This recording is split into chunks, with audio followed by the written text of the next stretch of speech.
जय सनातन। भारत ने अध्यात्म के सर्वोच्च शिखर को छुआ है। यह शिखर है अद्वैत, जो इस सृष्टि को ईश्वर की कृति नहीं, अभिव्यक्ति मानता है। ज्ञान शिरोमणि अष्टावक्र जी ने अद्वैत को ही प्रतिष्ठित किया। अतः अष्टावक्र गीता अद्वैत वेदांत का एक महत्वपूर्ण ग्रंथ रत्न है। जनक जी ने संपूर्ण अध्यात्म पर आधारित सिर्फ 3 प्रश्न किए ऋषि अष्टावक्र जी से।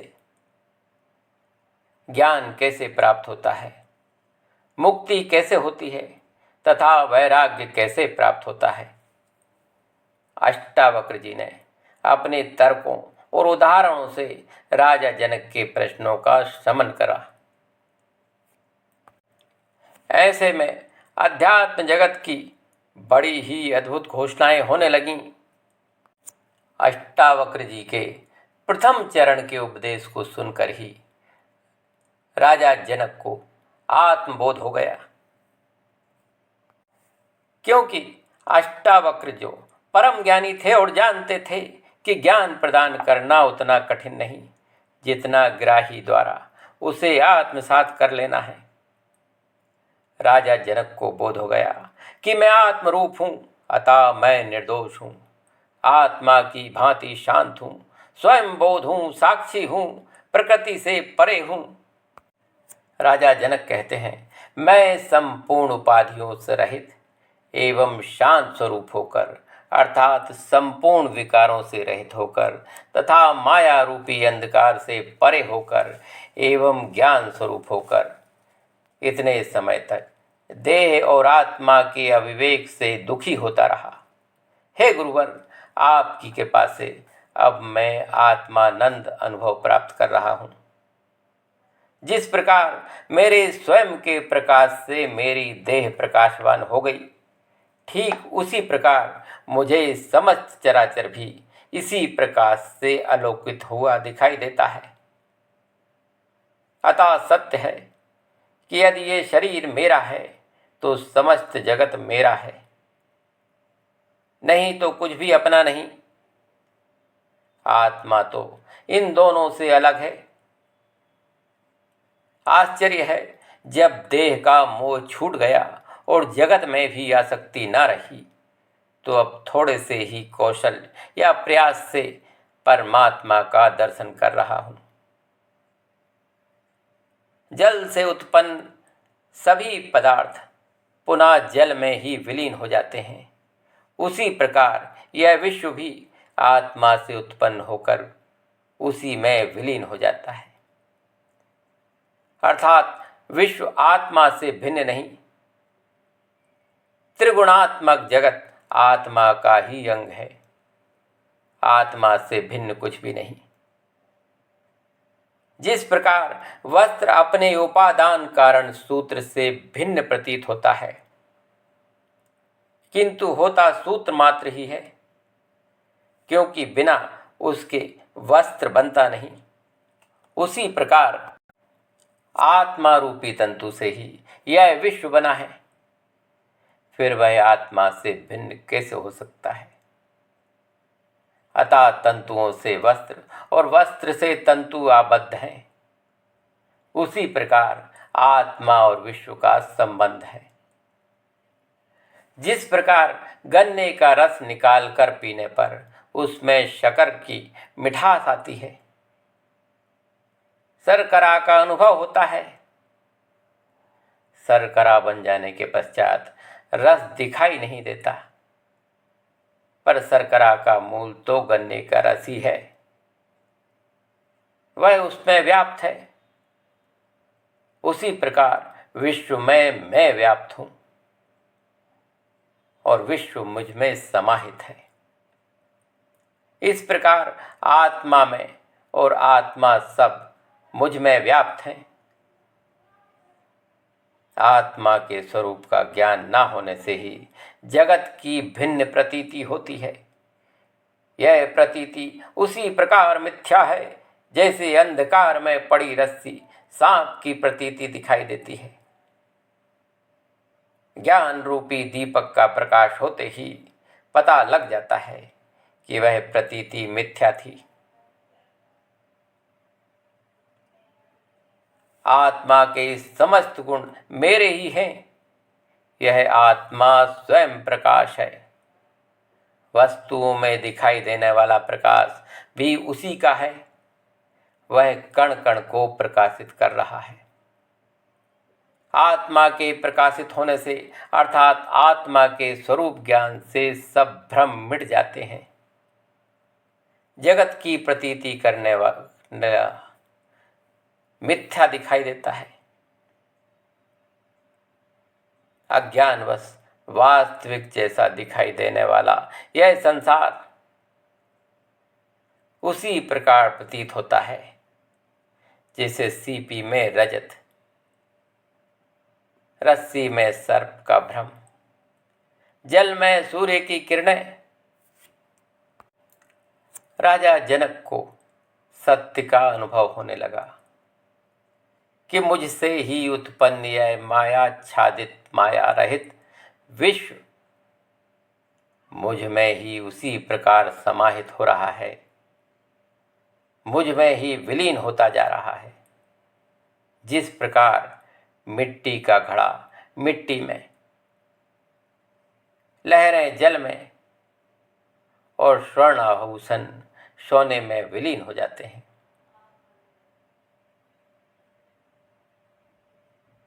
आत्मा होने से मैं नित्य हूं,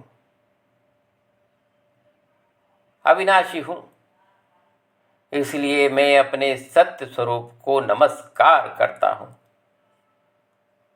क्योंकि इस नश्वर संसार में ब्रह्म से लेकर तिनके तक का नष्ट हो जाना निश्चित है। आश्चर्य है कि मेरे आत्म स्वरूप का स्वामित्व अनंत है। वह कभी नष्ट नहीं होता। आश्चर्य है कि आत्मा एक ही है, फिर भी अनेक देह रूपी उपाधियों के भेद करके अनेक आत्मा प्रतीत हो रहे हैं।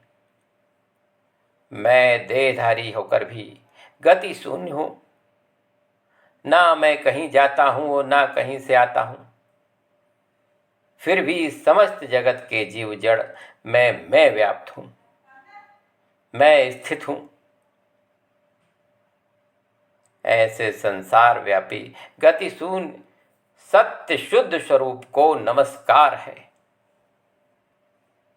मुझे पुनः बड़ा आश्चर्य है कि मैं असंग हूं, शरीर का स्पर्श तक नहीं करता और चिरकाल से चिरकाल तक विश्व को धारण करता हूं। इसी से मैं कहता हूं कि मेरे समान कोई चतुर नहीं। इसी कारण मैं अपने आप को नमस्कार करता हूं। मैं अपने सत्य स्वरूप को नमस्कार करता हूं, क्योंकि परमार्थ दृष्टि से देखो तो मैं किसी से संलग्न नहीं। सांसारिक दृष्टि से मेरा मन जिसे अपना समझता है, वाणी जिसे अपना कहती है, वह सब मन वाणी का भ्रम ही है। सत्य यही है कि मेरा किसी पदार्थ से कोई लगाव नहीं। ज्ञान, ज्ञेय और ज्ञाता, ये तीनों त्रिपुटी रूप हैं।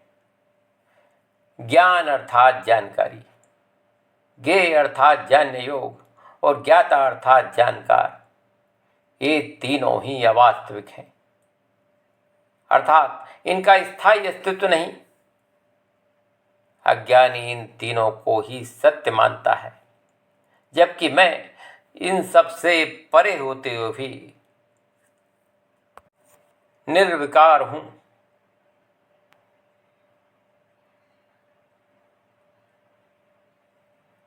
द्वैत ही सब दुखों का कारण है और कोई अन्य नहीं। इसकी कोई औषधि भी नहीं जो दृष्टिगोचर हो, अर्थात चर्म चक्षुओं से दिखाई दे रहा है, वह सब मिथ्या और माया है। आत्मा ही सत्य है, निराकार है, चिन्मात्र है और अद्वितीय है। जब ज्ञान बोध हो जाएगा तो उसी से दुख का निवारण होगा, अन्यथा नहीं। एकमात्र चैतन्य बोध से युक्त निष्प्रिय अवस्था ही श्रेष्ठ है, ऐसा निश्चय है। अज्ञान के कारण ही मुझ में भिन्न भिन्न विशेषण कल्पित हो रहे हैं। अब विचार पूर्वक यह स्पष्ट है कि मैं वह हूं जिसका कोई विकल्प ही नहीं, अर्थात निर्विकल्प में मेरी स्थिति है। अतः ज्ञान पूर्वक अनुभव होने के बाद ही द्वैत ज्ञानजन्य दुख का निवारण होगा। जनक जी कहते हैं कि गहन विचार दृष्टि से देखा जाए तो जो विश्व मुझ में प्रतीत होता था वह मुझ में नहीं, क्योंकि मैं किसी बंधन में नहीं, मैं मोक्ष की इच्छा नहीं रखता, मैं किसी के आश्रित भी नहीं, मैं परम शांत और सभी भ्रमों से मुक्त हूं। यह संसार जो अपने आकार के साथ दिखाई पड़ता है, वास्तव में यह है ही नहीं, यह परम सत्य है। यह केवल कल्पित विश्व है जो कल्पना के कारण दृष्टिगोचर होता है। अस्तित्वहीन को देखना स्वप्न के समान है। केवल आत्मा ही शुद्ध चैतन्य है, अन्य कुछ नहीं। आत्मा निराकार है, यह विश्व उसी के साकार अभिव्यक्ति है। अतः यह आत्मा से भिन्न नहीं, द्वैत प्रपंच की केवल अज्ञानवश कल्पना ही हो जाती है। जनक जी आगे कहते हैं कि देह, स्वर्ग, नरक, भौतिक बंधन और समस्त भय कल्पना मात्र के उपजे हुए प्रतीत भर स्वप्न है, ये वास्तव नहीं।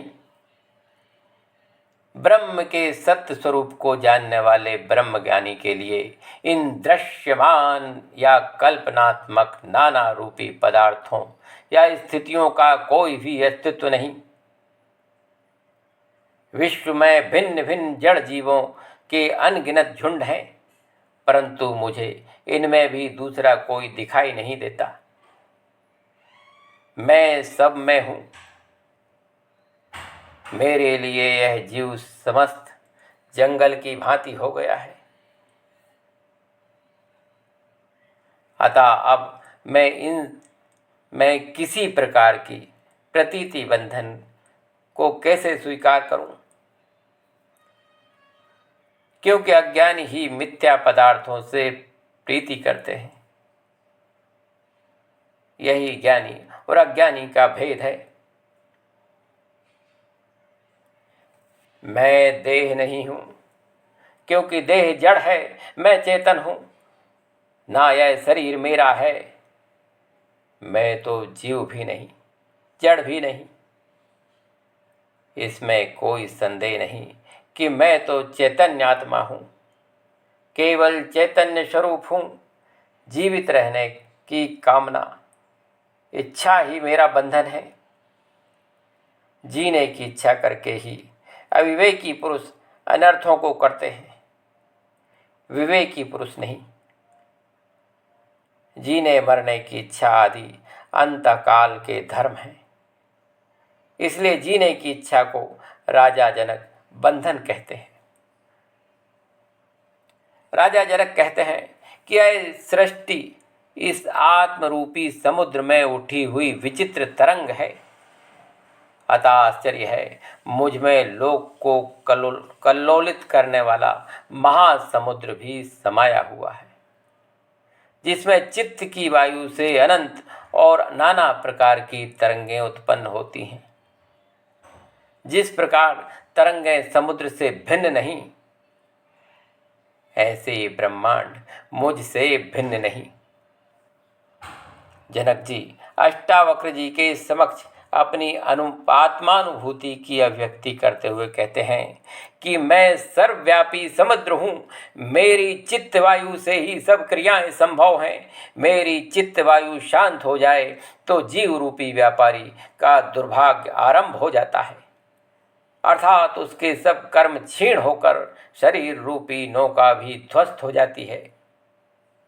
तब वह मुझ में ही आसमाता है। कहने का भाव यह है कि जब मन रूपी पवन नहीं रहता तो नौकाओं की गति भी कैसे होगी। राजा जनक को आश्चर्य है कि मेरे महासमुद्र रूपी मेरी ही चित्तवायु से उत्पन्न अनंत तरंगें परस्पर क्रीड़ा करती हैं, परस्पर टकराती हैं, खेलती हैं और फिर अपने स्वभाव के अनुसार मुझ में ही आ मिल जाती हैं। यही ब्रह्म ज्ञान है। इसलिए राजा जनक की महासमुद्र होने की अनुभूति प्रबल होकर उच्च सोपान पर पहुंच गई। अष्टावक्र गीता का दूसरा प्रकरण संपन्न हुआ। अगले प्रकरण में पुनः मिलते हैं। जय सनातन।